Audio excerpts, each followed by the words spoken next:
এই ওঠো না, ওঠো। হ্যাঁ, কে কে কে কে? কে আবার? ইন্দ্র দেবতা। আকাশে মেঘ ডাকছে, সকাল থেকে তুমুল বৃষ্টি হচ্ছে গো। হ্যাঁ, সে কি? এর মধ্যে সকাল হয়ে গেল? শুধু সকাল নয়, বেলা গড়িয়ে দুপুর হতে চললো। তোমার ঘুম ভাঙলো না? যাও যাও, চট করে ইলিশ মাছ নিয়ে এসো, আমি খিচুড়ি বসিয়েছি। ইলিশ মাছ? ও বাবা, সে তো অনেক দাম। আমি বরং ডিম নিয়ে আসছি, বুঝলে? খিচুড়ি আর ডিম। এই শোনো, সারা জীবন এত কিপটেমি করো না তো। শুধু অভাব আর অভাব। কিপটেমিটা তোমার স্বভাব হয়ে দাঁড়িয়েছে। আজকে খিচুড়ি আর ইলিশ মাছ হবে, ব্যাস। আর কোনো কথা শুনতে চাই না। দূর দূর, ঘুম থেকে উঠেই জ্বালাতন। হে ঈশ্বর, তুলে নাও, তুলে নাও। ভেবেছিলাম সারাদিন কোথায় পড়ে পড়ে ঘুমোবো, তা না, মৌকা পেয়ে ঠিক বাজারে পাঠিয়ে দিল। এখন গ্যাঁটের কড়ি খরচা করে ভালো দেখে ইলিশ মাছ কেন? দূর দূর দূর, ভাল লাগে না।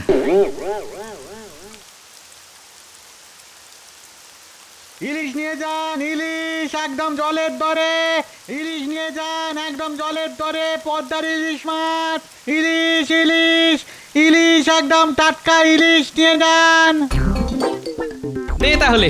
এই নাও গোপাল দাদা, এই নাও। ঠিক আছে, আসি তাহলে। আরে গোপাল দাদা, দামটা তো দিয়ে যাও।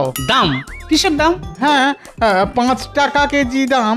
এই তো বললি জলের দরে ইলিশ, জলের আবার কোনো দাম আছে নাকি? হ্যাঁ, ওটা তো কথার কথা গোপাল দাদা, মাছ আবার জলের দরে বিক্রি হয় নাকি? শোন, আমার কাছে কথার দাম আছে, তোর না থাকতে পারে। দূর, সকাল সকাল আমাকে কেমন ঠকিয়ে দিয়ে চলে গেল।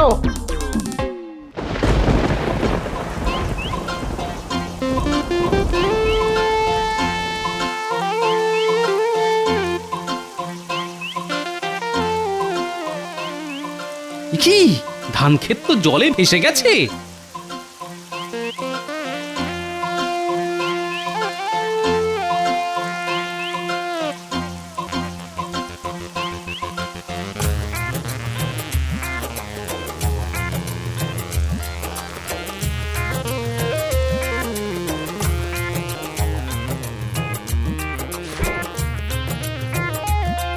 কি গোপাল, কালকে রাজসভা এলে না, আবার আজকে এত দেরি, তা ব্যাপারটা কি?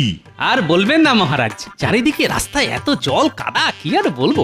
এক পা এগোচ্ছেই তো 3 পা পিছোচ্ছে। কালকে তো কিছুতেই রাজসভায় আসতেই পারলাম না। যতবারই বাড়ি থেকে এগোনোর চেষ্টা করি, ততবারই বাড়ির ভিতর ঢুকে যাই। ওই শুরু হলো গল্প। আচ্ছা, তাই যদি হয় তাহলে আজকে রাজসভায় এলে কি করে? হ্যাঁ, আমি জানতাম আপনি এই প্রশ্নটাই করবেন।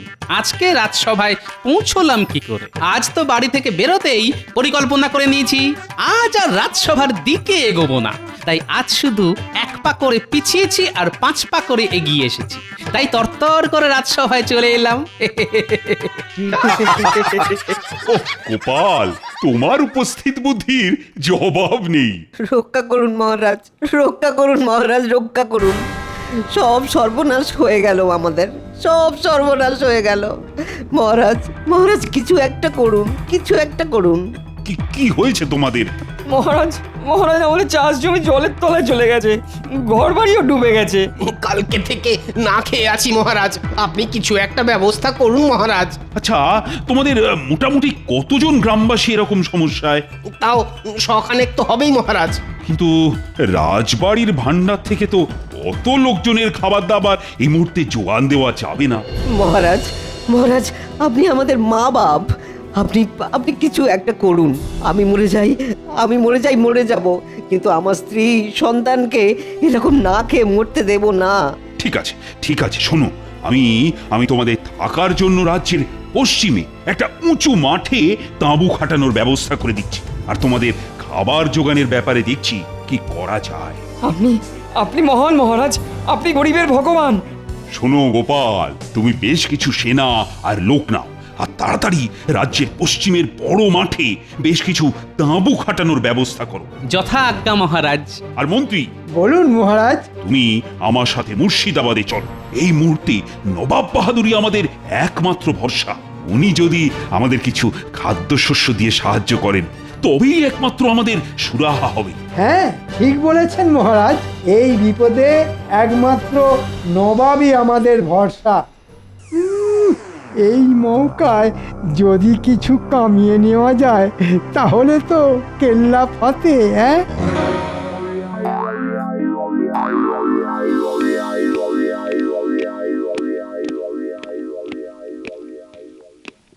কি কৃষ্ণচন্দ্র, এত ঝড় জলের মধ্যে তুমি হঠাৎ আমার মহলে?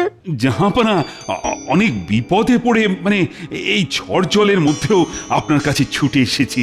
কি বিপদ কৃষ্ণচন্দ্র? জাহাপানা, আমার রাজ্যে অনেকের বাড়ি বর্ষার জলে ডুবে গেছে, চাষ জমিও জলে ভরে গেছে। এ তো খুবই খারাপ সংবাদ কৃষ্ণচন্দ্র। চাষ জমি ডুবে গেলে তো সারা রাজ্যে খাদ্যের সমস্যা দেখা দেবে। দেখা দেবে না জাহাপানা, দেখা দিয়েছে। কয়েকশো রাজ্যবাসী না খেতে পেয়ে অনাহারে রয়েছে। আপনি যদি কিছু খাবার দিয়ে সাহায্য করেন জাহাপানা, কোনোদিন আপনার কাছে হাত পাতিনি, আজ শুধু এইটুকু সাহায্য করুন জাহাপানা। কান্নায় আমার চোখে জল আসছে। আপনি আমাদের মা, আপনি আমাদের বাপ। জাহাপনা, আপনি আমাদের মা বাপ। আচ্ছা ঠিক আছে ঠিক আছে, আমি তোমার রাজ্যে কালকে সকালের মধ্যে 50 বস্তা করে চাল ডাল আর 10 বস্তা করে চিনি নুন পাঠিয়ে দেবো, ঠিক আছে? আপনি আপনি মহান জাহাপানা। আরে আরে এ তো আমার কর্তব্য। এই তোমাদের অনেকবার অনেক প্যাঁচে ফেলেছি, কিন্তু এবার আর না।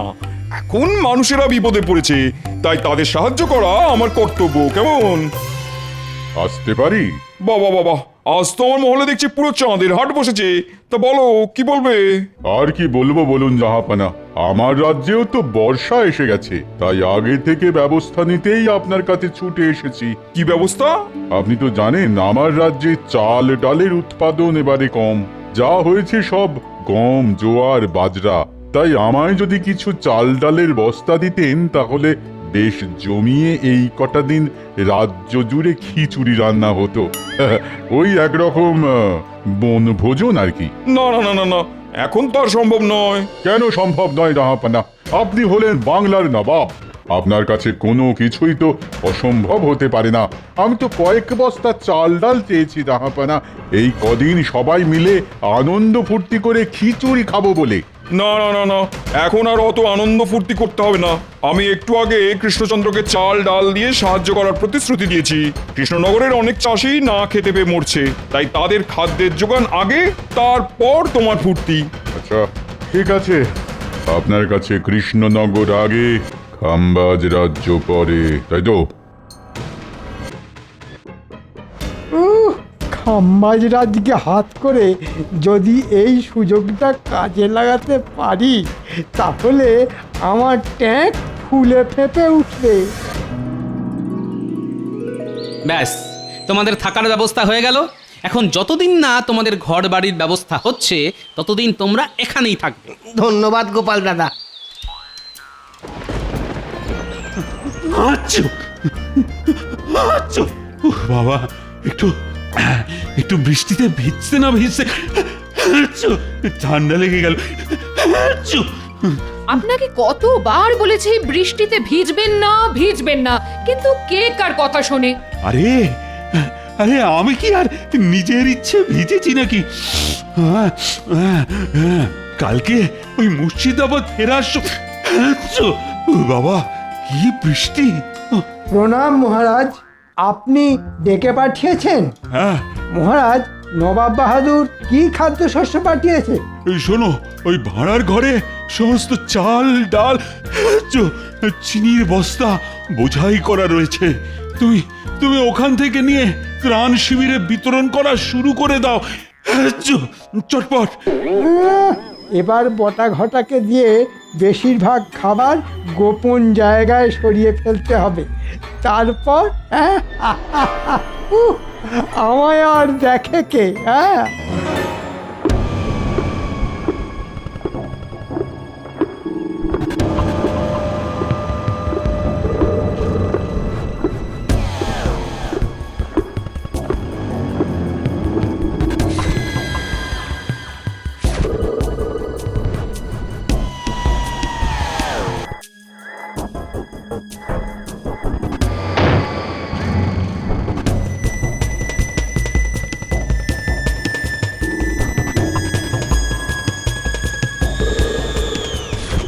তাড়াতাড়ি হাত চালা, তাড়াতাড়ি তাড়াতাড়ি হাত চালা।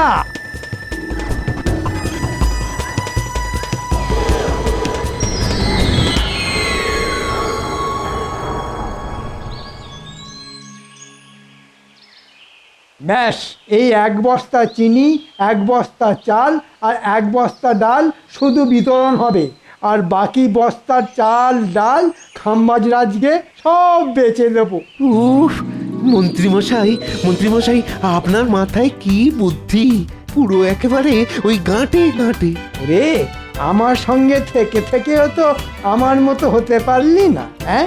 নামটা ঘটা হলে কি হবে? ঘট ফুটো হয়ে সব বুদ্ধি বেরিয়ে যাচ্ছে। ঠিক বলেছেন মন্ত্রী মশাই। চল, এখন কথা না বাড়িয়ে ত্রাণ শিবিরে চল, নইলে এক্ষুনি বৃষ্টি নেমে গেলেই মুশকিল। হ্যাঁ হ্যাঁ, চলুন চলুন।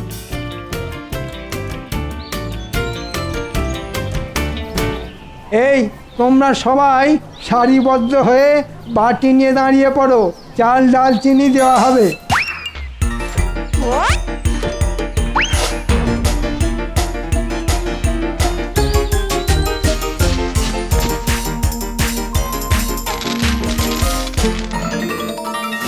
এ কি মন্ত্রীমশাই, মাত্র 1 বাটি করে চাল আর ডাল?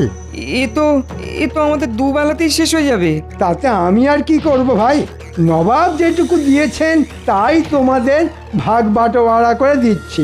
কাউকে বেশিও দিচ্ছি না, কাউকে কমও দিচ্ছি না। কেউ না নিতে চাইলে বললো, তার ভাগেরটা আমি নিয়ে নেব। না না, নেব না কেন? বিপদের দিনে 1 মুঠো চালও সোনার থেকে দামি। নাও নাও।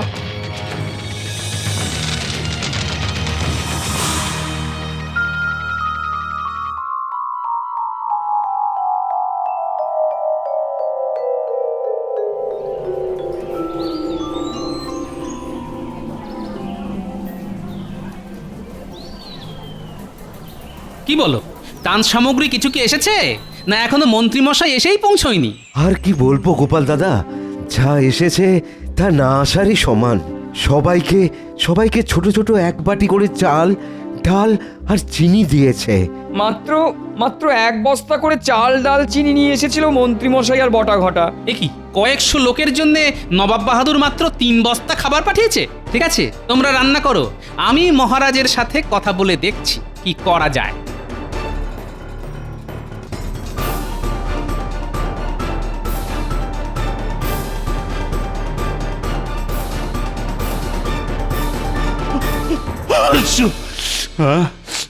বাবা, কি ঠান্ডা লাগলো রে বাপরে বাপ!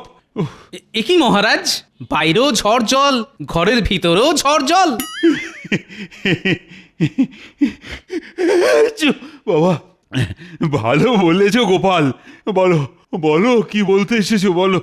বলছিলাম কি মহারাজ, আপনি আর মন্ত্রীমশাই তো নবাব বাহাদুরের কাছে ত্রাণ সাহায্য চাইতে গিয়েছিলেন, তা তিনি মাত্র 1 বস্তা করে চাল ডাল চিনি পাঠিয়েছেন? না না, তিনি তো 50 বস্তা করে চাল ডাল আর 10 বস্তা করে চিনি আর নুন পাঠিয়েছেন। কিন্তু মন্ত্রীমশাই তো ত্রাণ শিবিরে শুধু 1 বস্তা করে চাল ডাল চিনি নিয়ে এসেছিল, আর তার থেকে সবাইকে 1 বাটি করে দিয়েছে। কি কি যা তা কথা বলছো বলো তো?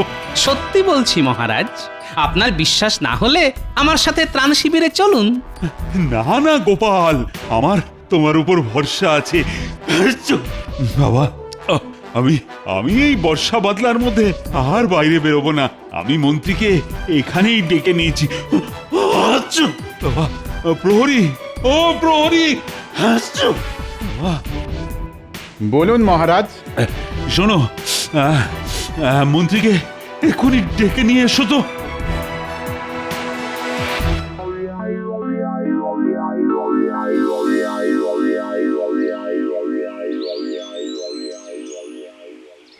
মন্ত্রী মশাই, ও মন্ত্রী মশাই, বাড়ি আছেন? কে? আমি প্রহরী। মন্ত্রী মশাই বাড়ি আছেন নাকি? না না, উনি তো একটু আগেই ত্রাণ শিবির থেকে ফিরেই বেরিয়ে গেছেন কোনো এক রাজ্যের রাজার সাথে কথা বলতে। আমার কিছু বলেনি। আচ্ছা, ঠিক আছে।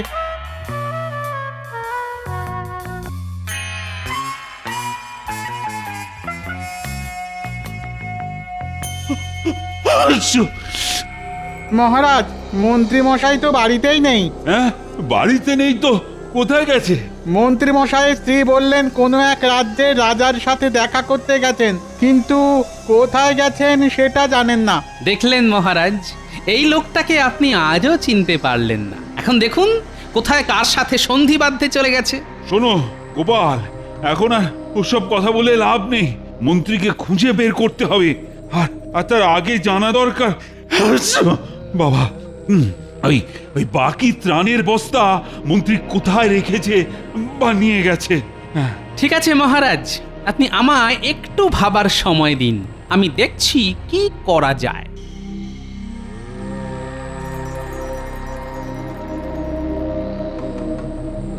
কোথায় গেলেন মন্ত্রী মশাই?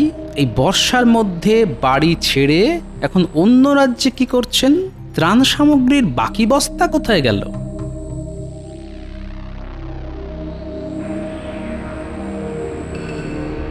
প্রশ্ন প্রশ্ন, এতগুলো প্রশ্ন মাথার মধ্যে ঘুরঘুর করছে, কিন্তু কোনো উত্তর খুঁজে পাচ্ছি না।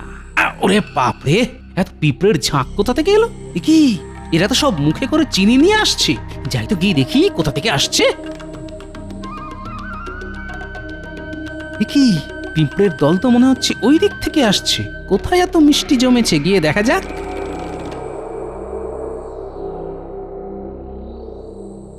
বুঝলি ঘটা, আমি একটু আগে খাম্বাজ রাজার সাথে কথা বলে এলাম। উনি আমাদের পাওয়া এই সব ত্রাণের খাদ্য কিনতে রাজি আছেন। আজকে রাতে ওনার দলবল আসবেন আর সব নিয়ে যাবে। ও, তারপর আমাদের কাছে শুধু টাকা আর টাকা, কি বলেন মন্ত্রী মশাই? ওরে বাপরে, ওরে বাবা, পিঁপড়ে কামড়ালো। জ্বলে গেল, জ্বলে গেল। এখানে এত পিঁপড়ে এলো কিভাবে? হ্যাঁ, এ বাবা, চিনির একটা বস্তা একটু ছিঁড়ে গেছে। শোন, তাড়াতাড়ি বস্তাটা ছুঁচ সুতো দিয়ে সেলাই করে চলে আয়। এখানে বেশি ঘোরাঘুরি করিস না। আচ্ছা মন্ত্রী মশাই। আর হ্যাঁ, রাতে যখন খাম্বাজ রাজ ওনার লোকজন নিয়ে আসবেন, তখন একেবারে ওনাদের গাড়িতে বস্তাগুলো তুলে টাকা নিয়ে সরে পড়বো। আর একটা কথা, এখন আমরা গা ঢাকা দিয়ে থাকবো, তারপর টাকা পেয়ে গেলে রাজ্য থেকেই হাওয়া হয়ে যাব। কি বুঝলি? মন্ত্রী মশাই, আপনার কি বুদ্ধি! একটু একটু পায়ে ধুলো দিন, একটু পায়ে ধুলো। পায়ে না, এখন ধুলো নেই, কাদা আছে, শুকিয়ে গেলে নিস। হ্যাঁ, চললাম রে। বস্তা সেলাই হয়ে গেলে আমার বাড়িতে চলে যাস। আচ্ছা, তার মানে এই ব্যাপার। ত্রাণের সব খাবার এখানে না, এক্ষুনি কিছু একটা করতে হবে।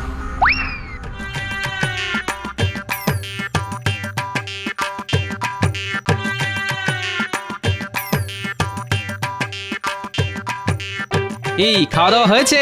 হ্যাঁ গোপাল দাদা, এই তো আজকের মতো হলো, কিন্তু কাল থেকে কি খাবো নিজেরাও জানি না। শুধু কাল কেন, কাল থেকে আগামী যতদিন না অবধি জল বৃষ্টি কমছে, যতদিন না তোমাদের ঘর বাড়ি থেকে জল নামছে, ততদিনের খাবারের বন্দোবস্ত হয়ে গেছে। সত্যি গোপাল দাদা? হ্যাঁ সত্যি। তার জন্য তোমাদেরকে আমার সাথে একটা জায়গায় যেতে হবে। চলো চলো, তাড়াতাড়ি চলো।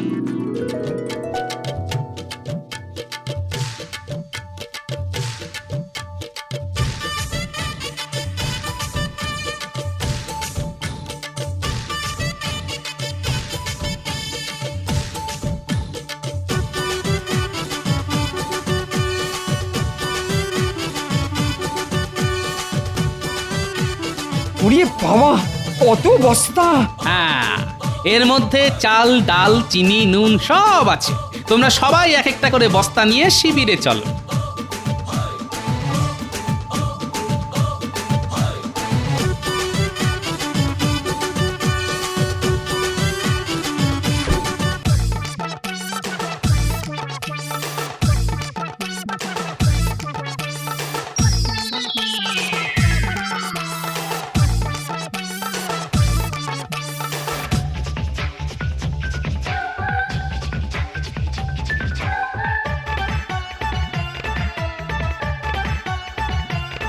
শোনো, খাবার ব্যবস্থা তো হলো, এবার দেওয়ার ব্যবস্থা করতে হবে। দেওয়ার ব্যবস্থা মানে? মন্ত্রীমশাইকে চমক দিতে হবে। এ কি আবার মেঘ ডাকছে? এখন তো বৃষ্টি শুরু হলেই মুশকিল।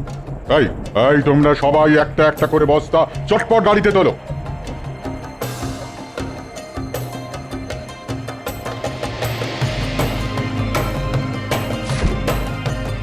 খাম্বাজরাজ, এবার আমার টাকাটা। হ্যাঁ হ্যাঁ, সে তো দেবই। এই মরেছে, বালি পাথর কোথা থেকে এলো? ছি ছি ছি ছি, মন্ত্রী তুমি আমাকে এভাবে ঠকাচ্ছিলে? এই বাকি বস্তাগুলোতে কি আছে দেখো তো দেখি।